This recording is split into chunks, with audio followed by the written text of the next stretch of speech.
Hola, ¿qué tal? Muy buenos días, tardes o noches, espero que estén muy bien.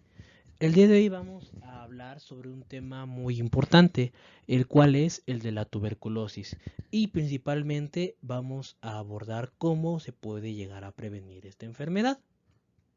Debido a esto, bueno, vamos a comenzar. Lo primero que tenemos que entender es qué es la tuberculosis. Y de forma general, la tuberculosis se puede definir como una enfermedad transmisible por un complejo llamado el complejo Mycobacterium, ¿ok? El complejo Mycobacterium son más de 80 especies, ya vamos a ver un poquito más adelante cuando hablemos sobre la parte de la bacteriología, pero de forma general hay que entender que este complejo de Mycobacterium tiene o ha provocado grandes epidemias en la historia. Actualmente el que más afecta es Mycobacterium tuberculosis, porque otras como Mycobacterium bovis, por ejemplo, ha desaparecido con el uso de medidas en la leche como la pasteurización. ¿Ok? Se sabe que tiene un problema en el desarrollo, o sea que al final de cuentas los países que son subdesarrollados o que han tenido complicaciones a lo largo de la historia o poblaciones que tienen este tipo de problemas son afectadas por lo que es Mycobacterium. Y su transmisión es muy alta. Si tenemos una persona que tiene una enfermedad como esta y vemos a un niño con una patología similar, es muy probable que sea un evento centinela, es decir, que haya otras personas contagiadas y por eso tenemos que atacarla desde varios aspectos, ¿no? Se asocia mucho hacia lo que es la inmunosupresión, pacientes con VIH, con cáncer o con alguna patología agregada como diabetes pueden llegar a ser más susceptibles a tener Mycobacterium tuberculosis y esta tiene una gran oportunidad de atacar, o bueno, se ha incrementado en los últimos años. ¿Por qué? Por la migración, por ejemplo, entre países, que va de zonas endémicas a zonas que no eran endémicas, pero por su alta transmisión genera un gran contagio. Y por daño a la región y zonas subdesarrolladas, ¿no? Como les decía, que es donde afecta más. Y pues bueno, aquí tengo una pequeña tablita que es acerca de lo que son las principales factores de riesgo.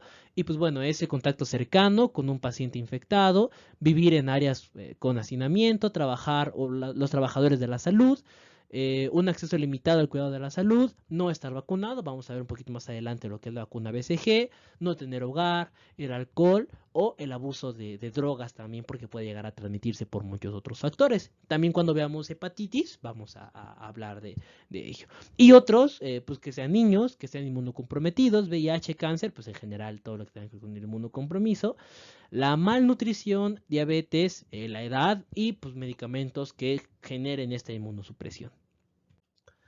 Ahora, cuando hablamos de Mycobacterium, en la parte fisiopatogénica y la parte de bacteriología, vamos a darnos cuenta que pertenece al género Mycobacterium y como les digo son más de 80 especies. Su membrana se compone de ciertos lípidos y de cierta estructura que le permite una mayor contagiosidad, como lo es el peptidoglucano, arabino galactano con ácidos micólicos y lipopolisacáridos. Todo eso lo que hacen de forma general es permitir que Mycobacterium, que es esta que es bacteria que vemos en esta imagen, tenga la capacidad de invadir a lo que son las células y al invadir las células tenga la capacidad de poder infectar ya sea en el momento, que es raro que sea una infección primaria o secundaria, que es lo más común. Aunque bueno, ahorita vamos a ver cómo es que afecta a niños y cómo es que afecta a adultos, ¿no? Necesita de un 5 a 10% de dióxido de carbono para su crecimiento, por lo que el ambiente pulmonar es un ambiente muy adecuado y de 16 a 20 horas o hasta 6 semanas para crecer, o sea, varía mucho. Algunos artículos decían que 3 a 4 semanas, otros que únicamente son 2 semanas, pero en promedio, extendiendo lo más largo, son hasta 6 semanas de el tiempo que necesita Mycobacterium para crecer. La enfermedad tiene distintas fases y la vamos a hablar cuando hablemos sobre su fisiopatogenia. De forma general está la fase de la ingestión, es decir, cuando el patógeno entra, la fagocitosis, cuando lo capturan los macrófagos, el fagolisosoma, que es básicamente cuando el, el macrófago la come, lo absorbe y se genera como una bola, de forma muy coloquial, que está llena de la bacteria y de otros factores inflamatorios. Bloqueo, replicación, o sea, este tiene dos fases. No puede haber un bloqueo de la enfermedad y desaparece gracias al sistema inmunológico cuando no estamos inmunocomprometidos, o la replicación cuando sí hay un inmunocompromiso. Esto es importante de tenerlo siempre presente. Hay una respuesta de los linfocitos T, porque estos van a formar al final de cuentas un granuloma, que el granuloma es una estructura que se puede observar incluso en la radiografía, que es una gran masa de situaciones inflamatorias que se puede generar o asociar directamente hacia lo que es el Mycobacterium tuberculosis. Y bueno, ya después viene la fase clínica y de enfermedad y de transmisión, ¿ok? En general, más del 70% de las infecciones de Mycobacterium son de tipo pulmonar, pero puede diseminarse ya sea miliar, meningia, a zonas de tipo reproductivo, o sea, ya varía mucho, ¿ok? Y esto se hace principalmente por vía linfática, es decir, por vasos linfáticos. Este diagrama que está aquí es las tan conocidas gotitas de Flush, que fueron súper conocidas cuando veíamos el tema de diabetes de COVID, perdón. Esto pues tiene que ver directamente con la transmisión entre personas, ¿ok? Y en su epidemiología, pues bueno, se sabe que tiene más de 4.000 muertes por día, o sea, es muchísima la población, 1.2 millones por año, y que afecta sobre todo a pacientes inmunocomprometidos de zonas endémicas de África y Asia, aunque también en México se considera un país endémico y en otras zonas de todo lo que es Latinoamérica. Cuando hablamos de la patogenia de la tuberculosis, es importante observar las fases que tiene, ¿ok? Cuando se inhala el patógeno, es decir, como en esta imagen, los núcleos de los bacilos son inhalados, entran a los pulmones y se depositan en los alvéolos, ¿ok? O sea, viajan hasta esta zona del pulmón y quedan en los alvéolos. Aquí pueden ocurrir 4 cosas, ¿ok? El más del 90% de las personas hay un aclaramiento de los patógenos. Es decir, si bien sí existe una reacción inflamatoria, si bien sí hay un factor ahí que está afectando, se van a aclarar los patógenos, se van a eliminar y a menos que exista un estado de inmunosupresión, ya se borra por completo la enfermedad. Sin embargo, en el 10% de la población ocurre lo siguiente. Puede haber una infección latente, o sea que quede ahí guardada por muchos años y cuando el paciente tenga algún grado de inmunosupresión, sale la enfermedad. Enfermedad primaria, que pues es también de que en el momento, ok, no quedó guardada, sino que en el momento, por ejemplo, en niños, se generan los síntomas, ok. O reactivación de la enfermedad, que no es que sea latente, sino que ya la tenía y de repente, pum, volvió a surgir la enfermedad, ok. Estos 3 escenarios ocurren en el 10% de la población. Y cuando hablamos de la patogenicidad, es importante observar que los macrófagos, como les decía, son los que absorben, ¿ok? Al patógeno, se lo comen básicamente, como dice aquí. Macrófagos y linfocitos T intentan contener la infección formando granulomas, ¿ok? Que aquí, pues bueno, si lo traducimos un poquito más, es el tuberculoma. ¿Por qué ocurre esto? Porque bueno, al final de cuentas los macrófagos se comen a la bacteria y generan muchos factores inflamatorios como citocinas y quimiosinas. ¿Ok? Y esto provoca que haya muchos nódulos linfáticos o que a través de los nódulos linfáticos se disemine la inflamación, se disemine la infección y con ello a nivel de la radiografía se puede observar lo que se llama el complejo de Ghon. Ahorita vamos a ver un poquito más adelante cómo es que se ve en una radiografía ese complejo de Ghon. La proliferación, como les digo, puede ser entre 4 a 6 semanas, varía mucho de cada sistema de la persona, pero bueno, de forma general esto es ocasionado porque hay múltiples factores inflamatorios, como cuál el factor de necrosis tumoral alfa, enzimas, especies reactivas de oxígeno, granzimas y perforinas, que de forma general lo que hacen es aumentar el riesgo inflamatorio, aumentar el factor inflamatorio y con ello provocar que haya una destrucción del parénquima pulmonar, ¿ok? El parénquima es decir, el tejido pulmonar. Cuando nosotros hablamos de un signo o de patognomónicos de lo que es la tuberculosis, tenemos que buscar siempre los focos de cavitación. Cuando veamos el video de síndromes pleuropulmonares, lo vamos a entender de mejor manera, pero de forma general es como que se forman cavernas, ¿ok? A nivel del parénquima pulmonar, además de que hay cronicidad y daño constante. Una vez que ya observamos que hubo un gran factor inflamatorio, o sea, un tuberculoma, una bola de células inflamatorias, de macrófagos, de linfocitos T, bueno, perdón, de citocinas, quimiosinas, factores inflamatorios y la propia bacteria, ahora sí llegan los linfocitos T. Y los linfocitos T que son atraídos principalmente por interleucina 1, interleucina 6, interferón gamma y factores de segundo mensajero, ¿ok? Estos factores de segundo mensajero van a provocar mayor inflamación. Aquí hay que tener en cuenta algo, que si una persona tiene una reacción inmunológica previa, puede tener una prueba de tuberculina positiva. Ahorita vamos a ver más adelante qué es esto de la prueba de tuberculina, pero pues más que nada es porque hay una reacción linfática previa, ¿ok? Pero de forma general también nos puede llegar a servir cuando sea una infección primaria la prueba de la tuberculina. Sin embargo, los criterios de diagnóstico son más establecidos hacia otro tipo de situaciones donde el gold standard pues, siempre va a ser lo que es un cultivo. Esta diapositiva de acá muestra más que nada en forma esquemática cómo es el factor inflamatorio y cómo es que la inflamación llega a lo que es el tejido como tal. ¿Ok? Como les digo, lo primero que pasa es que hay una inhalación del patógeno, una fagocitosis de lo que son los macrófagos y cómo es que entra, se dan cuenta, este es el macrófago y la tuberculosis, ¿no? Este tipo de células está aquí esquematizado, ¿ok?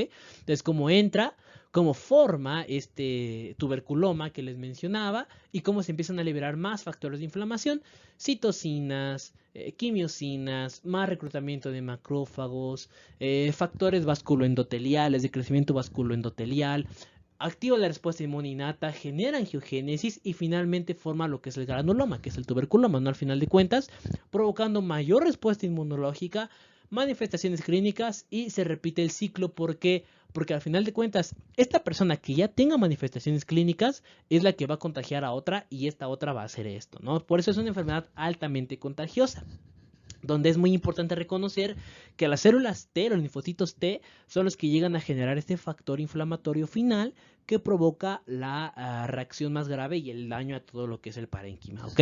Y la diseminación que puede llegar a ocurrir, es decir, que viaje hasta otro tejido, justamente por vía linfática.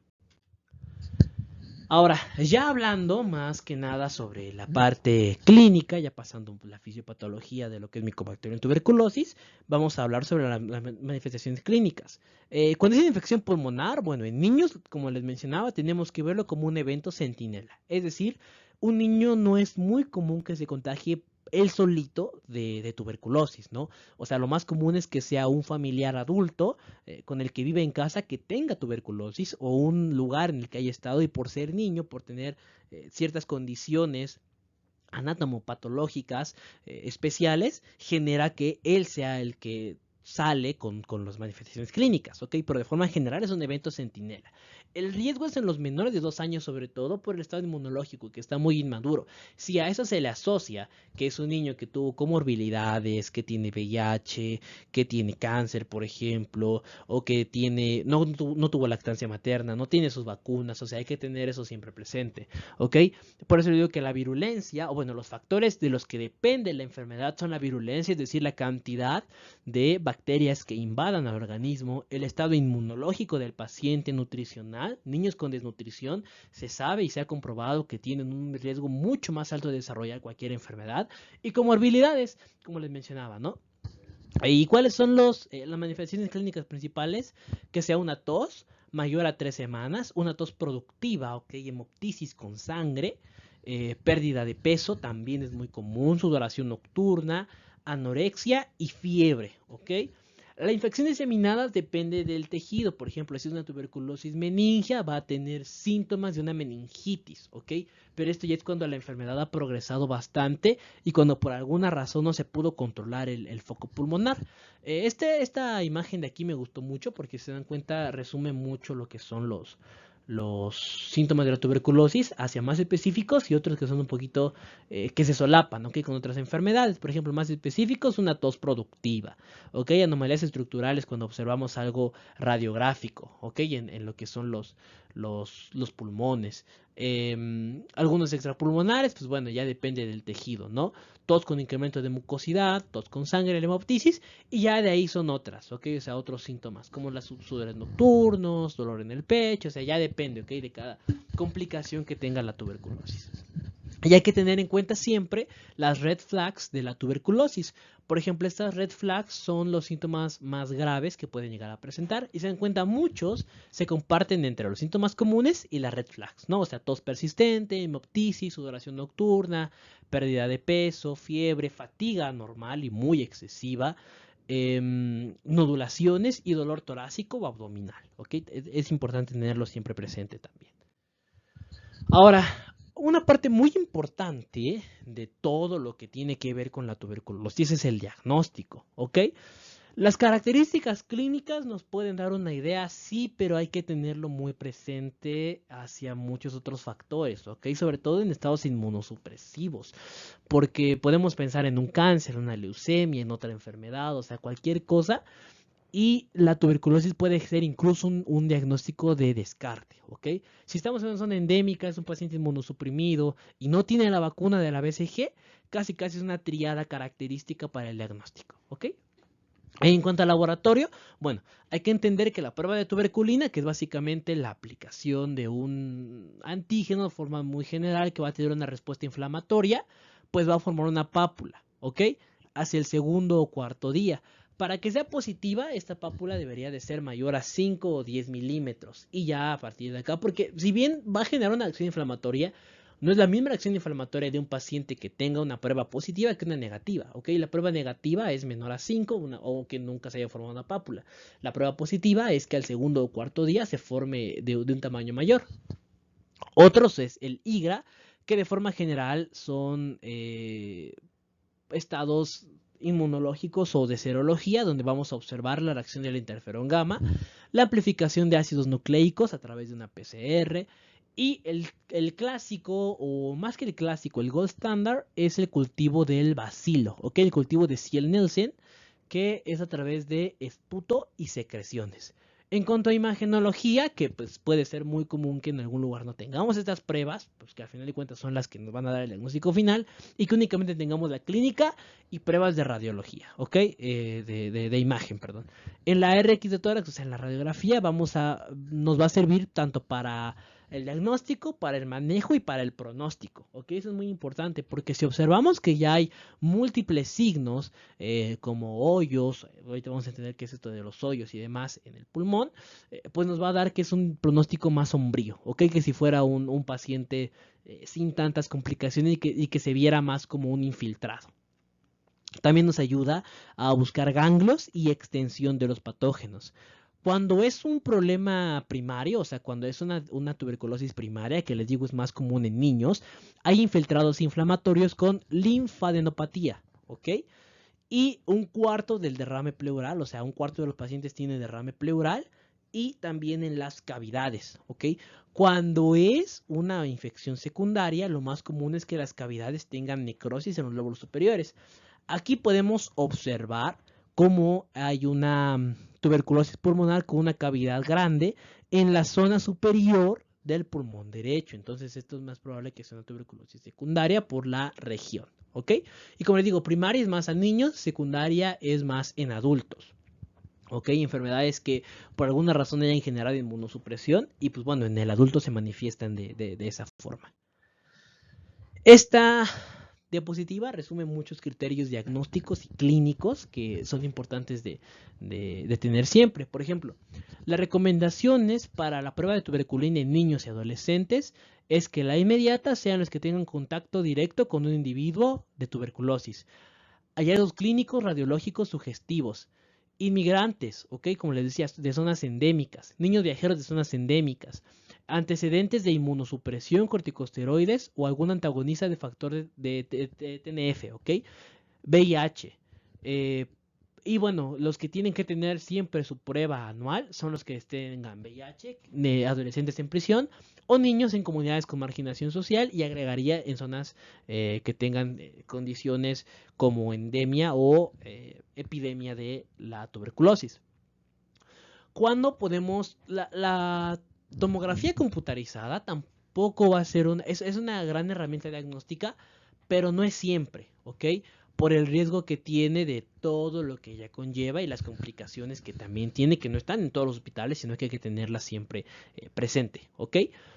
¿Cuándo se van a indicar la tomografía computarizada? Pues bueno, en un niño asintomático que tenga contacto con un paciente, que tenga una prueba de tuberculina positiva y que la radiografía sea no concluyente, que por alguna razón no hayamos observado nada en la radiografía. Bueno, en ese tipo de niños se hace lo que es una tomografía. Un niño sintomático que tenga los mismos criterios y pues que tenga una radiografía de tórax normal, ¿ok? Niño inmunodeprimido que tenga contacto previo con un paciente y que además bueno, si ya se sabe que tuvo un contacto, no importa la prueba de tuberculina. ¿Y cuáles son las complicaciones que pueden haber en circunstancias especiales?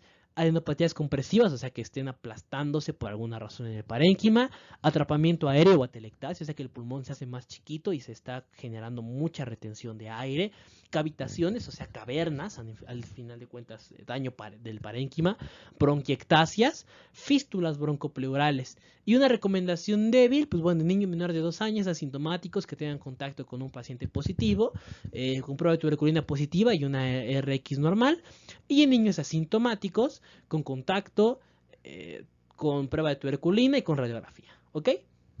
Ahora, hablando de la prueba de la tuberculina, como les decía, era lo de la pápula, sí, de 5 a 10 milímetros. Y aquí observamos que hay un algoritmo para la infección tuberculosa. Si es negativa, pues bueno, si no tiene factores de riesgo, es inmunocompetente y no tuvo ningún contacto, pues bueno, no está infectado. Si por el contrario salió negativa, tiene factores de riesgo, es inmunodeprimido y tuvo contacto, bueno, se hace una prueba de interferón gamma, lo que decía del IGRA, y pues si sale negativo, pues es que no está infectado. Si sale positivo, desde aquí ya podemos decir que está infectado e iniciamos con todo el manejo que tenemos que hacer, ¿ok? Si sale la prueba positiva, no tiene, tiene factores de riesgo y tiene y tiene múltiples contactos con pacientes de tuberculosis, es infectado.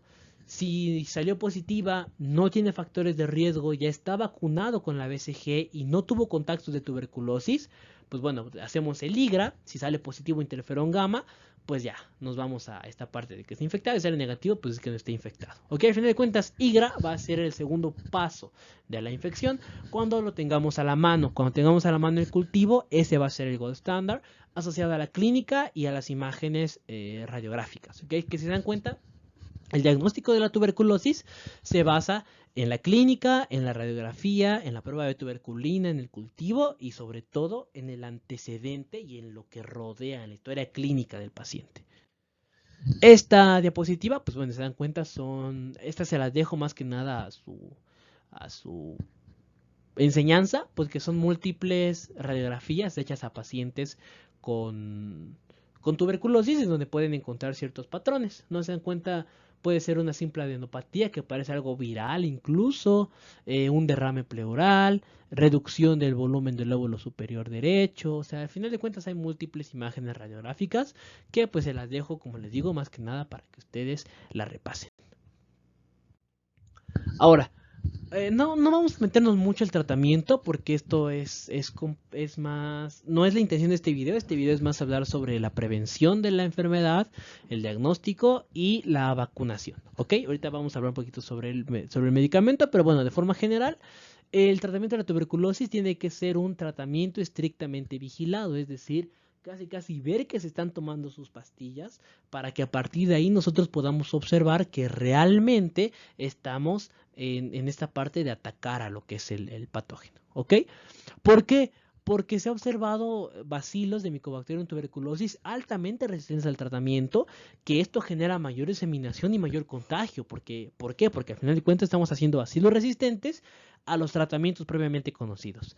Y aquí hay que considerar los factores de riesgo. No es lo mismo un niño inmunodeprimido que un niño que es inmunocompetente, ¿ok? Y eso tenemos que tenerlo siempre en cuenta. El esquema de tratamiento, al menos en México, se basa en la norma oficial mexicana 006 de la Secretaría de Salud del año 2013, ¿ok? Y se basa en IRPE, que IRPE es básicamente la contracción de isoniazida, rifampicina, piracinamida y etambutol. Hay dos fases, ¿ok? Que tiene que tardar aproximadamente 25 semanas. La fase intensiva, que tiene que ser 60 dosis de lunes a sábado, y la fase de mantenimiento, que son aproximadamente 45 dosis 3 veces por semana. En pacientes que tengan algún tipo de inmunosupresión puede aumentar hasta 9 meses de tratamiento, ¿ok? Y de forma general eso es lo que tenemos que observar.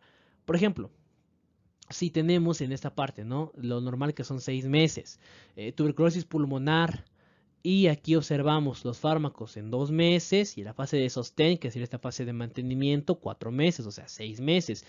Pero si le agregamos VIH, tenemos un tratamiento de hasta 9 meses, ¿ok? O sea, ya aumenta el tratamiento y por lo tanto el manejo que se va a tener. Y pues bueno, ya en formas extrapulmonares, si es ganglionar, meningia, miliar, ósea, pleural, etcétera, pues va a depender de cada de cada forma extrapulmonar, pero de manera general es hasta casi un año, ¿ok? Y estas son las dosis de los medicamentos: isoniazida, rifampicina, piracinamida, etambutol y streptomicina. Se dan cuenta de forma general, en los primeros 2 meses son IRPE, o sea, de forma los 4 medicamentos, y los últimos 4 meses es IR, ¿ok? La combinación. Hay un medicamento muy famoso que se llama Dotval, que incluso ya viene con este tipo o sea, ya viene por fases, ¿ok? Entonces, si quieren echar una leída a este tipo de medicamentos, también, adelante. Y bueno, ya hablando de la vacunación contra la tuberculosis, es la vacuna que protege contra el bacilo de Calmette-Guerin, ¿ok? O Calmette-Guerin. De forma general, la mayor prevención es el control de casos y vigilancia. Es una enfermedad estrictamente vigilada y con un tratamiento estrictamente vigilado también, en donde cualquier caso tiene que ser dicho, diagnosticado y puesto a disposición de la Secretaría de Salud en el momento en que se presente, ¿ok? La vacunación contra la tuberculosis, como les digo, se basa en la BCG, que se aplica al nacimiento. Son bacterias vivas atenuadas y desde 1951 está presente en México. De hecho, en México había casi 1 de cada 40 mexicanos estaba infectados. Y de forma general, hasta 1974 se incluyó en la OMS. Hay cepas diferentes de la vacuna, hay japonesas, rusas, europeas, etcétera. Y pues bueno, cada una tiene diferente efectividad. También vamos a observar que la presentación de la vacuna, o sea, cómo viene, es una vacuna color frasco ámbar de 1 mililitro, donde la dosis es de 0.1 mililitros por dosis. Se debe conservar entre 2 a 8 grados centígrados y pues bueno, tarda aproximadamente 6 horas. La protección contra la tuberculosis pulmonar es desde un 44 hasta un 99%.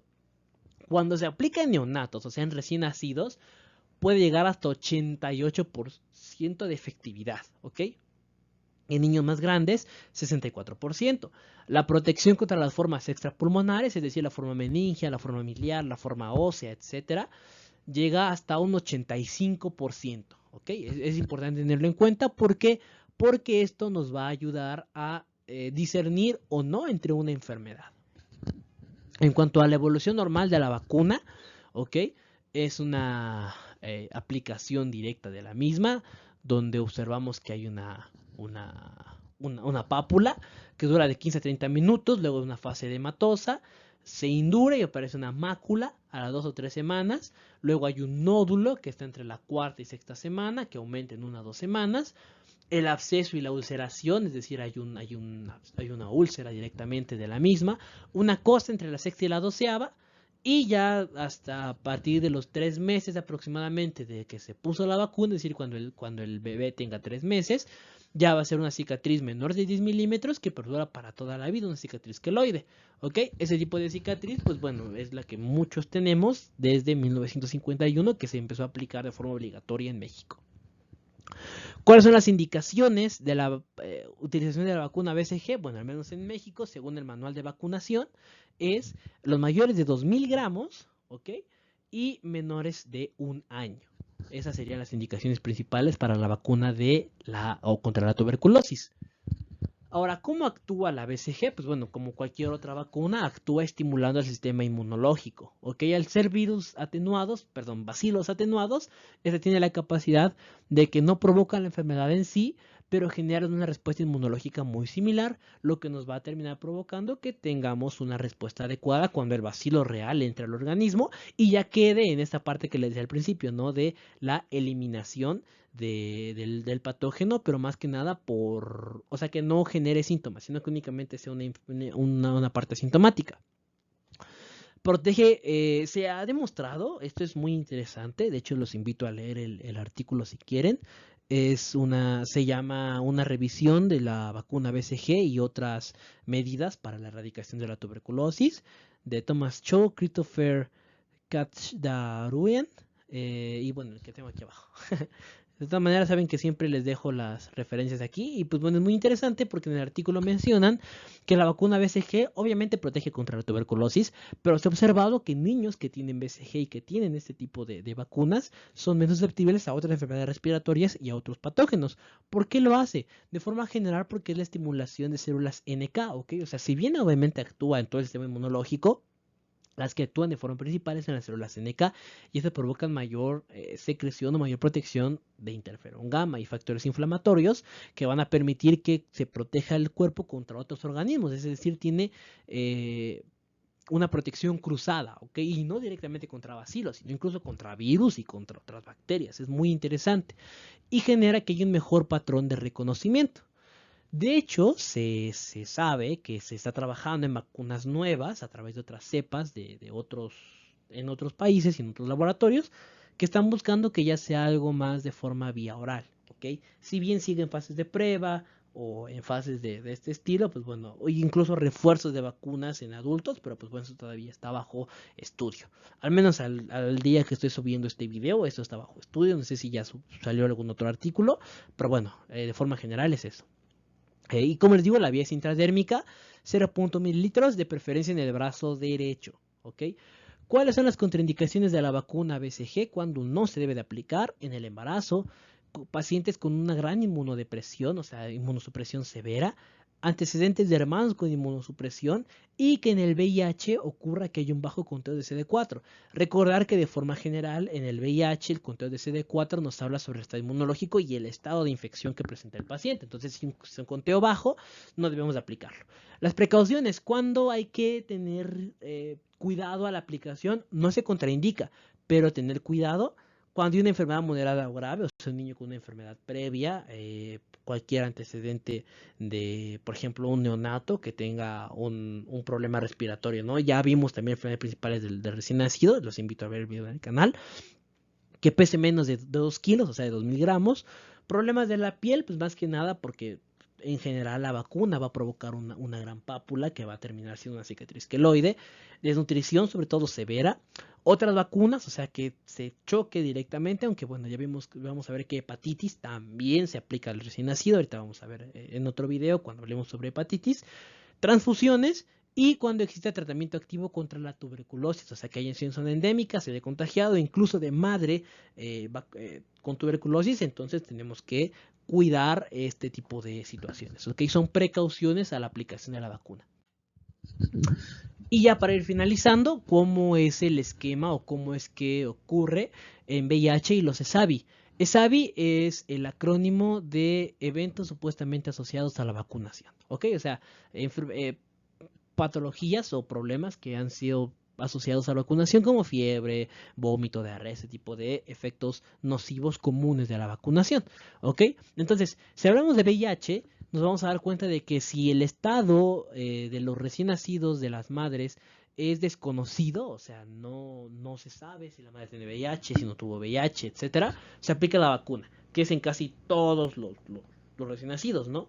Si las madres tienen un antecedente positivo de lo que es VIH, también se aplica la vacuna. Recién nacidos positivos, o sea que el mismo recién nacido sea positivo, se aplica la vacuna y luego se observa el conteo de linfocitos T. Sobre todo, la vacuna es después del tratamiento antirretroviral y una vez que los linfocitos CD4 sean mayores a 25%. Cuando hay alta incidencia de VIH, esa población es con mucho VIH, ahí tiene que haber un seguimiento intensivo, o sea, no puede aplicarse la vacuna y ya dejarlo, no tenemos que observar de forma general cómo va evolucionando el recién nacido. Y pues bueno, puede utilizarse una profilaxis con isoniazida y después la vacuna, ¿ok? También se tiene que iniciar tratamiento antituberculosis en caso de ser necesario, si presenta signos y síntomas, además de todo lo establecido.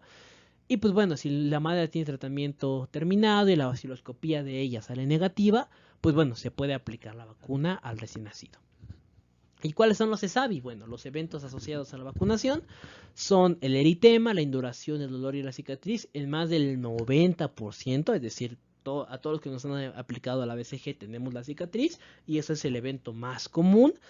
Si hay un nódulo precoz o úlcera, si se dan cuenta hablábamos de que terminaba de formarse la cicatriz hasta en 3 meses, un nódulo casi hasta la sexta semana, o sea, etcétera, ¿no? Si es antes de todo esto, si se brinca la fase del periodo natural de la enfermedad, tenemos que ver que no existe una infección previa.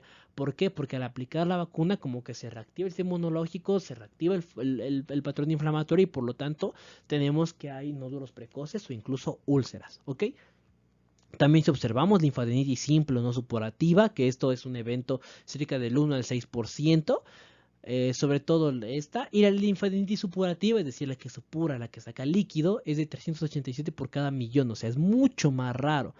La besegosis es una reacción inflamatoria rarísima, 0.59 por cada millón, es decir, el desarrollo de la tuberculosis en los casos más graves por cada, o sea, por la aplicación de la vacuna, lo cual es muy raro.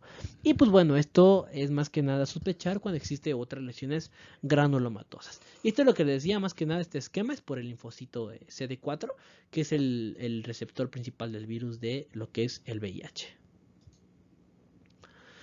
Y bueno, pues ya para ir terminando con el video, pues les agradezco muchísimo que lo hayan visto, que lo hayan observado. Ya saben que eso nos ayuda mucho a seguir creciendo en el canal, a tener mejor contenido y todo lo que sea necesario para el aprovechamiento. Ya saben que pueden suscribirse, compartir el video y darle un like. Si les gustó, pues bueno, aquí les dejo todas las referencias utilizadas en el video y pues ya saben que en cada diapositiva también está las referencias. Y nada, me despido con esta frase de Séneca que dice: se debe conservar con sumo cuidado aquello que no sabemos cuándo puede faltar. Muchas gracias y nos vemos pues en el siguiente. Hasta la próxima.